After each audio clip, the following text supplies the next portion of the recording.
Irmãos, abre a sua Bíblia lá em Mateus capítulo 7. Eu estou num tempo agora refletindo muito sobre família, relacionamentos no sentido de convivência, conviver com os nossos da nossa casa. É uma coisa que eu tenho pensado muito, Deus tem me despertado muito sobre esse tema, sabe? Família, filhos, o convívio de maneira geral, também a ideia de serviço, de usar os nossos dons, são coisas que Deus tem, assim, eu tenho épocas, sabe? Tem época que eu fico muito assim, pensando sobre oração, são os temas que eu fico meio refletindo. Durante um tempo eu tenho pensado muito sobre isso, sabe? Estava até conversando com o irmão antes do culto ali, sobre alguns problemas que os jovens, né, e os adultos de maneira geral, vem esse tempo difícil, assim, tudo muito corrido, ansiedades, né, essas questões da mente. E aí eu estava pensando muito sobre algumas coisas que atrapalham o nosso convívio familiar e na igreja. E uma coisa que eu estava pensando, e Deus me deu esse texto, o texto veio primeiro. Eu estava sentindo de pregar nesse texto já há um tempinho, sabe? E esse texto ele fala de uma coisa muito importante, que é a nossa autorreflexão, autocrítica, autoanálise. Quando você mesmo pensa nos seus próprios defeitos, sabe? Não é na ideia de insegurança, não é isso não. A insegurança é você enxergar uma coisa que não é verdade. Às vezes você é bom numa coisa e a insegurança fica falando assim, isso é ruim, né? Não é isso não. É o que o apóstolo Paulo fala no versículo que nós vamos ler da ceia, que é: examine-se, pois o homem é a si mesmo. É nessa ideia da importância de se examinar. E aí Jesus, antes de Paulo falar sobre isso, Jesus já tinha falado sobre isso. E é esse versículo que eu queria ler com vocês. Eu não vou demorar muito porque a gente já investiu um tempo naquela conversa inicial, então eu vou tentar ser bem breve. Embora eu tenha separado muitas coisas para falar aqui, mas eu vou tentar ser breve. O texto você já deve conhecer, um texto muito famoso. Eu vou ler a partir do versículo 3. É Mateus 7, 3, amém? Por que você repara no cisco que está no olho do seu irmão e não se dá conta da viga que está em seu próprio olho? Como você pode dizer ao seu irmão: deixe-me tirar o cisco no seu olho, quando há uma viga no seu? Esse texto é bem forte de Jesus falando, né? Eu acho um texto assim, fico imaginando aquelas pessoas ouvindo Jesus falar. E aí agora Jesus vem com os dois, como a gente brinca assim, com os dois pés no peito, assim, né? Versículo 5. Olha como é que Jesus já vem, irmãos. Hipócrita. Tá lindo, tá? Hipócrita. Tira a primeira trave do teu olho, a viga do teu olho, e então cuidarás em tirar o argueiro, a viga, a trave, né, no olho do teu irmão. É um texto bonito, eu acho, mas um texto forte. Jesus ele usa muitas figuras de linguagem, muitas metáforas, para falar basicamente o que o apóstolo Paulo vai dizer lá no dia da ceia. Examine-se. E eu estava pensando, qual a importância do autoconhecimento para o convívio familiar? Muitas famílias brigam e discutem muito. E quando eu falo família, é qualquer convívio.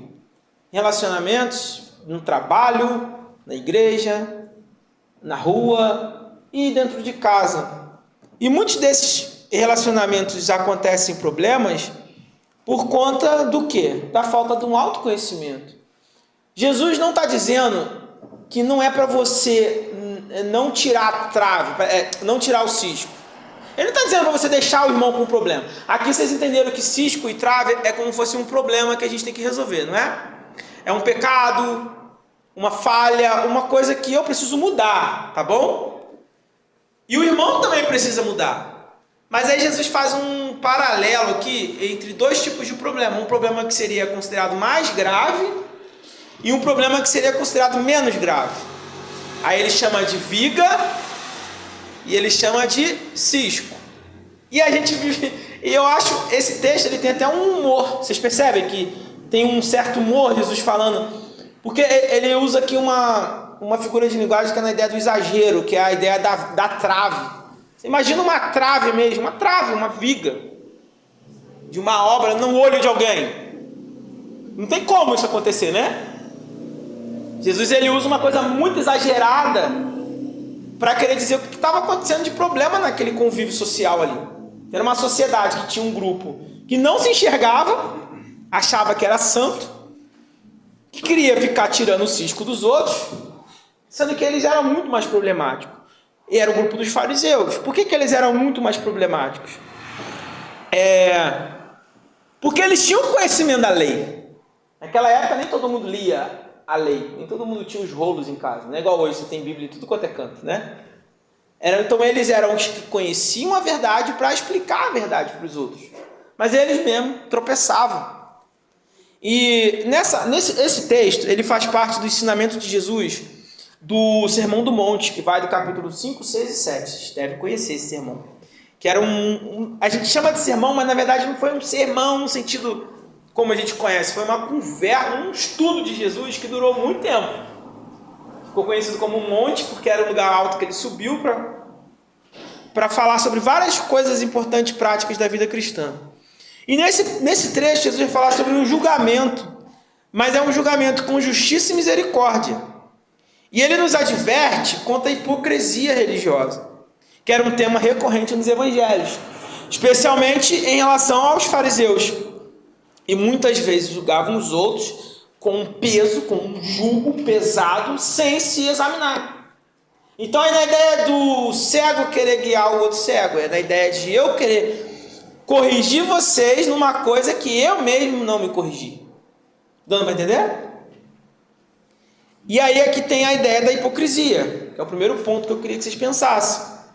Ele vai usar a imagem de uma viga e de um cisco para destacar o comportamento hipócrita daquele povo, das pessoas que ignoram seus próprios pecados, enquanto critica ferozmente o pecado do outro. E às vezes a diferença do seu pecado com o pecado do outro é que o pecado do outro se tornou público. É só isso. Às vezes o seu ainda está escondidinho e o do outro veio à tona. E então Jesus, em alguns momentos, ele vai ser firme. Como assim em alguns momentos, ô pastor? Não, ele sempre é firme. Jesus sempre é firme. Até quando ele é amoroso, ele está sendo firme. Vocês conseguem perceber isso, né? Porque até as pessoas de fora olhavam para Jesus e pensavam, nossa, olha a autoridade que ele ensina. Porque de todas as pessoas, ele era a que melhor podia falar daquilo ali. Porque ele não tinha cometido aquele pecado. E aí, irmãos, aqui tem uma coisa interessante que ele ensina, Jesus ensina, né? Que esse tipo de atitude vai contra a graça e a misericórdia e o arrependimento verdadeiro. Ele está falando isso aqui nesse pedaço, mas em alguns momentos ele vai falar sobre o arrependimento. Porque quando a graça te alcança, você entende que você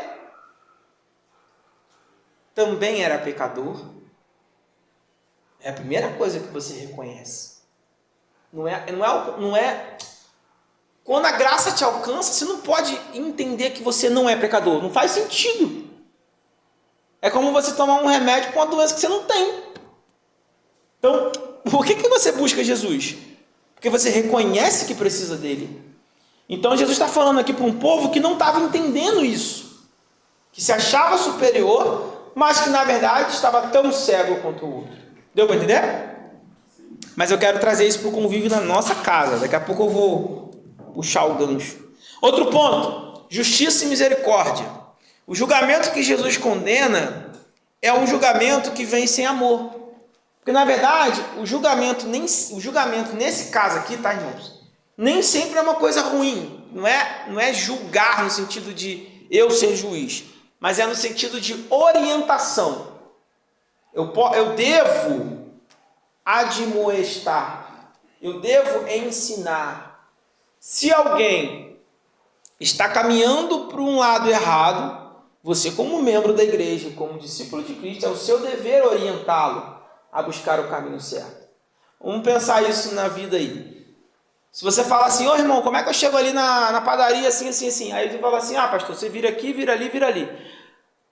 Aí tem a direita e tem a esquerda aqui. Se eu vou, a padaria é para lá, e no primeiro momento que você me acabou de ensinar, eu já virei para a direita ali, você não quer para eu subir aqui, você vai deixar eu seguir no caminho errado? Você vai dar um grito, né? Pastor, não, é para lá. Se você gosta de mim, você vai fazer isso. Você não vai esperar eu errar 10 quilômetros. Quer ver, eu vou zoar o pastor, vou deixar ele andar 10 quilômetros. Quando ele andar 10 quilômetros, eu ligo para ele e falo que ele foi pro caminho errado. Vai fazer essa maldade comigo? Não vai. A nossa função é orientar, irmão. Você não podia ter agido assim. Mas o que Jesus está dizendo é que não tem como você orientar alguém se nem você se orientou. Deu para entender? Amém, irmãos? Amém. Vocês estão concordando com Jesus? Relacionamento com o próximo. Ele vai dar uma ênfase, não aqui especificamente, mas o contexto do Sermão do Monte, não só do Sermão do Monte, mas o contexto do ensino de Jesus vai ser a igreja. Vocês vão ver que tudo vai culminar para o ápice que ele vai falar, que vai edificar a igreja. Tem gente que acha que não precisa da igreja, né? Mas precisa. E Jesus, ele vai falar sobre isso. Então, uma das coisas para a gente viver uma comunidade de fé, aqui é uma comunidade de fé abençoada, a igreja é isso aqui, tá, irmãos? A igreja não é o prédio é onde a gente fica. É você entender isso. Jesus quer formar discípulos que vivam em humildade. Entender que você tem uma viga no olho é entender que você precisa ter humildade. E entender que o outro tem um cisco é entender que existe uma responsabilidade mútua de cuidado, de amor e de irmão. Amém? Amém. Quando a gente lê esse texto, dá uma ideia de que não, então o que tem a viga é pior do que o que tem o cisco. Não é. Os dois estão ruins. Deu para entender?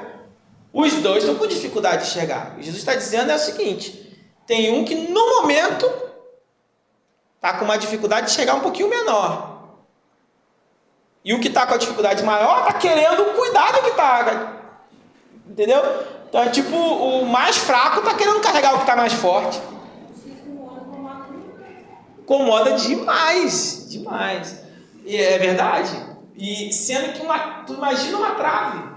Aí Jesus pega uma situação que seria impossível, né? É muito legal esse texto aqui, que Jesus está sendo muito didático. Ele pega uma coisa que seria impossível.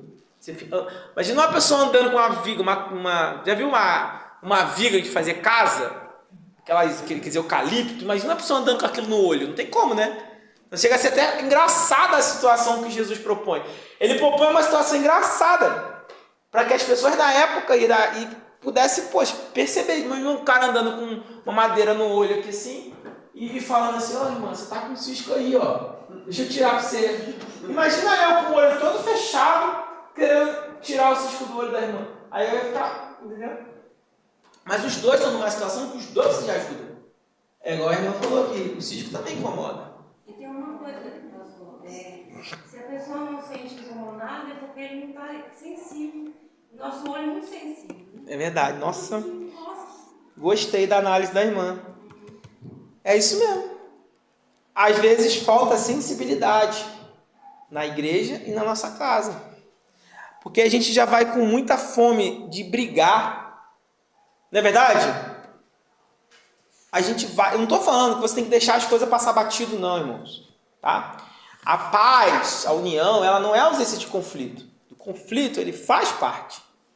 Ele ajuda a crescer. Mas esse conflito tem que ser em amor.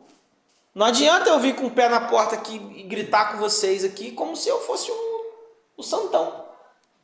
E às vezes na nossa casa acontece isso. A gente só consegue enxergar o erro do outro e em nenhum momento a gente, igual a irmã falou, a gente não tem sensibilidade para ver que a gente está com alguma coisa incomodando também. Quando que a gente vai mudar isso? Quando a gente sentar para conversar. Entendeu? Olha, eu não estou gostando que está acontecendo isso, e o outro vai falar, eu não estou gostando que está acontecendo isso. Então vamos fazer um negócio, você tira o meu cisco, eu tiro o seu cisco. Antes que esse cisco vire uma trave maior. Porque de cisco, você já viu a poeira? Um lugar que tem muita... Aqui não tem rua de terra, mas em casas que as ruas eram de terra, quem já foi para a zona rural aqui, já morou em zona rural... eu nunca morei em zona rural, mas eu trabalhava numa escola que era uma estrada de terra. E é muito interessante a terra, né? Aí o primeiro dia vai um pouquinho. Aí o segundo dia parece que o carro está com mais. Mas não é por conta daquele dia, é por conta do outro dia que você não tirou. Aí se você fala assim, não, daqui um mês eu limpo o carro. Quando tu vai ver, tem terra em todas as frechas do carro. Porque a areinha, ela é assim. Ela vai vindo, quando tá tudo empoeirado. E aí quando tira aquela terra, aí eu lembro uma vez o cara levantou meu carro assim, naquele elevador assim. Aquela areia que eu pegava todo dia, aquela poeira, ela já tava uma crosta de terra embaixo daquela coisa. E eu limpava. Mas eu deixava para limpar o final de semana, porque senão gastava muita água também, né? Mas é muito interessante. Vocês já viram isso? É igual quando você limpa uma casa que passa muito carro assim, e aí você passa um pano. Aí você limpa todo dia. Você fica 2 dias sem limpar, aquela coisa da janela assim parece que está fazendo uma obra ali, de tanta terra. Porque a areia ela vai chegando. E o cisco é mais ou menos assim. Se tu não tirar o primeiro cisco, irmão, e aí vai vindo o cisco. A gente tem que cuidar da gente. Aqui tem uma coisa interessante que é essa metáfora essa comparação do cisco, que é algo pequeno, e da viga, que é algo enorme. E aqui tem uma situação na língua portuguesa que a gente chama de hipérbole, que é o exagero. Jesus ele faz um exagero proposital, porque Jesus é muito didático. Ele foi um ótimo professor. Então ele quer que as pessoas percebam, olha, tem algo gigantesco aí na sua vida te atrapalhando que você precisa tirar. E aí ele usa o exemplo da viga. Na nossa família, é muito comum, com o tempo de casamento, e nós pais, que como as mães, né, tipo, falam assim, você veio de mim, então você fica quieto.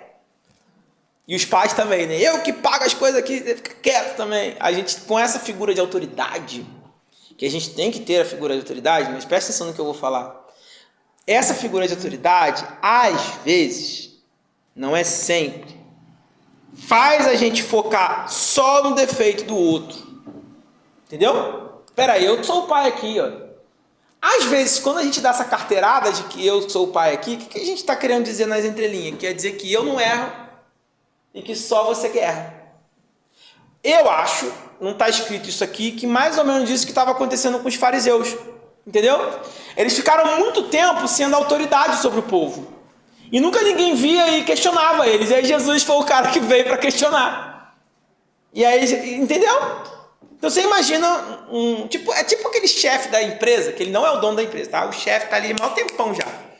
Aí quando vem um outro que o dono contrata, então eu contratei um para te ajudar.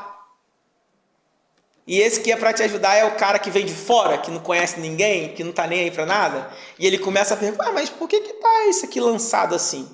Por que isso aqui é assim? Aí esse que está com a autoridade há um tempão, o que vai acontecer com ele?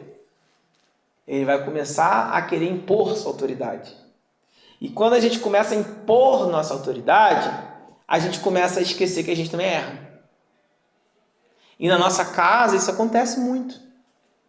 Eu sou o pai, eu sou a mãe, então meu filho não sabe de nada. Gente, eu estou mentindo? Isso acontece. E às vezes teu filho sabe sim. E muitas vezes eles sabem sim, porque eles estão enxergando as coisas sobre uma outra ótica. E também acontece com o filho.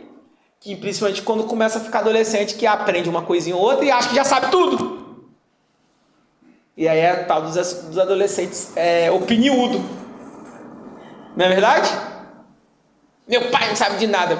Mas teu pai já está aqui na Terra, já tem um tempão. Claudinei já está na Terra aqui, já tem 37 anos. Entendeu?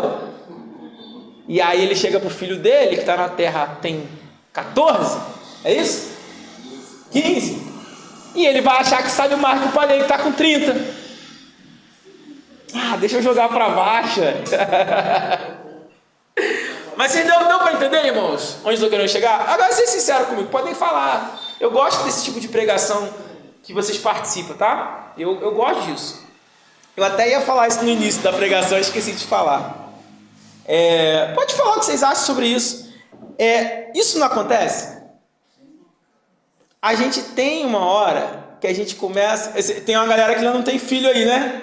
Mas acontece entre o cônjuge. Acontece entre o cônjuge também. Não é só com filho para pai e pai para filho, não. Isso acontece em qualquer relação, gente.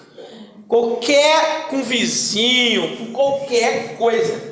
Chega uma hora que a gente, quando o nosso ego é ferido, a gente quer se impor. E aí já era, porque aí não é uma coisa de querer resolver o problema. É uma coisa de querer mostrar quem está mais certo. E aí Jesus vai puxar a orelha do pessoal muitas vezes.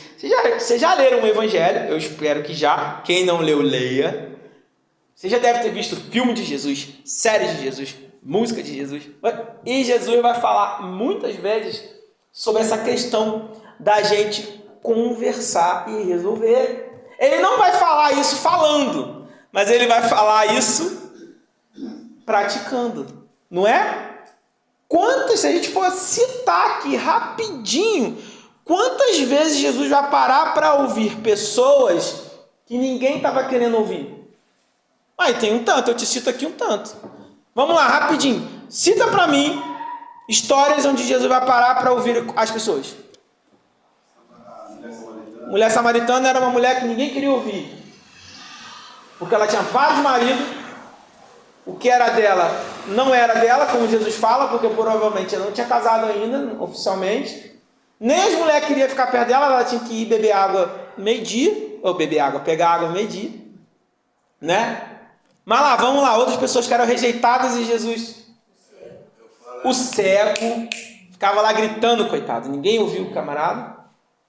Me chamou a atenção também que Jesus estava escrevendo na praia, que chegou todo mundo falando e ele ficou calado, porque hoje em dia as pessoas não ouvem o outro. Tem isso também. Entra no meio da conversa, um fala, o outro. Nem faz ideia do que está acontecendo. E Jesus só vai falar depois que ele... Jesus já sabia, mas ele só vai falar depois. Nossa, uma boa observação também. E tem várias. Tem a mulher do fluxo de sangue, que elas eram expulsas da vila. Tem aqueles da lepra, que ninguém queria por perto. Oi? Não, com Jesus lá, os 10. O tanque também. Tem um monte. Oi? O Zaqueu era tido como traidor, porque ele era coletor de impostos, e aí era um judeu, então ele tinha que ficar afastado. E aí Jesus fala, eu vou jantar na tua casa hoje aí. Jesus era... Gente, Jesus gostava de um almoço, de uma janta, mas quando ele faz isso, ele está dizendo assim, eu estou contigo, eu não me importo com o que vão falar, não. Você ir almoçar ou jantar na casa de alguém que era tido como inimigo das pessoas ali. Então, vamos resumir a história. O que ele está querendo ensinar para a gente aqui? Ele era a pessoa que podia julgar todo mundo. Vocês concordam comigo? Podia. Se Jesus quisesse julgar, todo mundo tinha que ficar calado. Inclusive até hoje. Mas ele mesmo vai falar que ele não veio para isso. Ele veio para propor o arrependimento. Amém? Aí eu coloco para você, então por que a gente vai fazer isso? E aí eu deixo algumas perguntas. Vou acabar já. Para você refletir, tá? Tenho apontado os erros dos outros mais do que reconhecido os meus próprios? Aí não é para você responder não. Para mim não. Isso na sua mente. Eu confesso que eu já fiz muito isso aqui. É um erro que a gente comete, principalmente, a gente não faz isso, irmãos, assim de forma proposital, tá? Não vou falar que a gente faz de forma proposital, mas às vezes a gente faz isso sem querer. A gente não fala que está fazendo isso, mas às vezes a gente faz. Entende? De que maneira posso tirar a viga do meu olho antes de querer ajudar a tirar a viga de alguém e o cisco de alguém? Qual é a maneira? Aí você vai pensar aí. Aí tem que pensar também. Eu reconheço que eu tenho uma viga? Será? Tem que pensar isso também. Falar assim, pastor, isso aí é papo para quem tem problema. Eu não tenho, não. Isso aí é papo para quem... No dia que você chegar no meu patamar, imagina alguém falar isso. Igual acho que é o Romário, né, o jogador, que ele povo pergunta, quem que é melhor? Ele fala, eu. Alguém é melhor que vocês? Não. Sei quem já viu esses vídeos, ele fala engraçado. Quem acompanha futebol aí já deve ter visto, né? Mas e aí? E na vida espiritual não é tão fácil assim, né? Imagina, o Paulo, vamos botar aí, o apóstolo Paulo pregou pra caramba, rodou o mundo da época toda, escreveu carta, evangelizou, discipulou. Ele tem uma hora que fala, eu percebo que eu sou o maior de todos os pecadores. Porque esse espírito do passado, ele não usa esse termo, ele fala o corpo da minha morte, né? Fica colado comigo, está sempre aí. O eu antigo meu, fica o tempo todo. Ele reconhece isso. Imagina alguém chegar e falar, não, pastor, pastor, legal a tua pregação, achei importante, mas esse negócio aí não é para mim, não. Por que, irmão? Porque eu não tenho viga e não tenho cisco. Meu olho está limpinho. Meu olho espiritual, É mesmo, irmão? Meu olho espiritual vê até... Rapaz, sério. E o coração, irmão? O coração está mais limpo do que... Será que alguém teria peito para falar isso? Hein, irmãos? Muito bonita a pregação, mas... O que Jesus tinha que fazer comigo, ele já fez há 20 anos atrás, irmão. Pastor, eu só não fui para o céu ainda, porque... Não. Ainda bem que a moça está vindo para cá, peso não tacava, né? Tacava, viu? Agora, irmãos, eu estou tentando levar na brincadeira, assim, para descontrair um pouco, mas esse texto aqui, ele confronta muito. Ele confronta. Toda vez que eu leio esse texto, eu fico, meu Deus, eu faço muito isso aqui. Sem a gente perceber, a gente vai assumindo uma posição arrogante. A gente não demonstra, a gente não quer, mas a gente acaba fazendo. Não sei se eu vou conseguir pensar em um exemplo agora. Por exemplo, eu trato alguém mal, e aí eu não percebo que tratei a pessoa mal. E aí a esposa, né, que é as nossas, né, homens, as nossas melhores discipuladoras. Aí ela vem e fala assim, poxa, Nicolas, você falou de um jeito que não falou muito legal, não. Eu falei sim, ué. Não falei nada demais. Aí, eu acho que você não falou legal, não. Aí eu falo assim, falei sim, isso é frescura. Falei normal, fui grosso. Aí passa um tempo, a pessoa, poxa, pastor, do jeito que você falou no outro dia, eu não gostei muito não. Aí eu falei, você tinha razão, ele não gostou mesmo não. Eu dei um exemplo que acontece, mas nem sempre a gente está bem, né, irmãos? O problema não é errar. Presta atenção, Jesus não está falando que você não vai errar. Tanto que ele está falando aqui que você tem um cisco. Deu para entender? Ele está falando para as pessoas que não queriam aceitar que erravam. É aí que está o negócio. O problema não é você errar. Errar, nós vamos errar. Mas nós não devemos errar querendo errar. Mas quando você errar, e agora? O que eu vou fazer com esse erro? Eu vou me arrepender? Vou tirar o cisco ou a trave, seja lá o que for, e vou tentar continuar? Ou eu errei e vou assumir uma postura de arrogante? Eu lembro do Chaves, eu gosto de ver o Chaves, né? Aí tem um professor Girafales lá, tem uma frase que ele fala assim, o seu Madruga fala para ele assim, o seu Madruga é um dos mais sensatos lá do programa. Aí tem uma hora que fala assim, professor, você nunca errou? Aí ele fala assim, não sei quem lembra desse episódio, aí ele fala assim, nunca errei. Aí, a propósito, errei uma única vez. Aí o seu Madruga faz, sério? Uma única vez? Aí ele, quando eu pensei que estava errado. Tipo, claro que é uma brincadeira ali, né? Porque ele tem essa pompa, né? De ser o professor. Então ele tem a pompa ali. Mas tem gente, às vezes a gente faz isso, irmãos.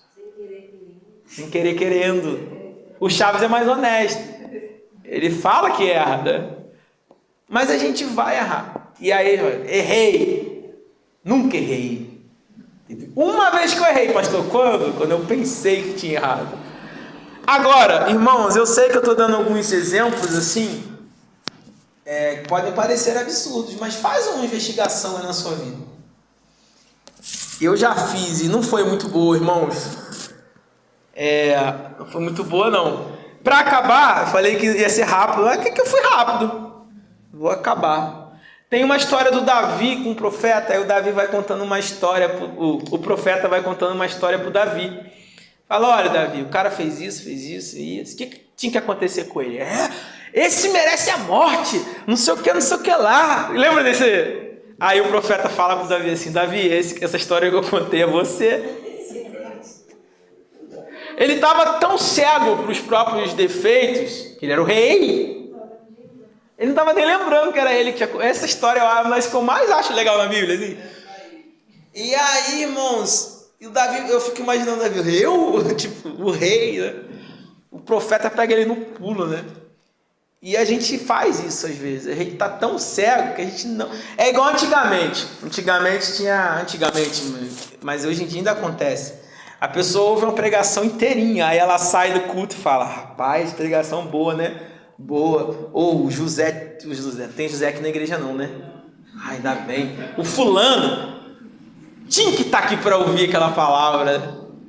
Já ouviu isso? Nossa, minha mãe tinha que estar aqui para ouvir isso. Meu pai tinha que estar aqui. Todo mundo tinha que estar aqui, né? Menos o bonitão, que nunca errou na vida.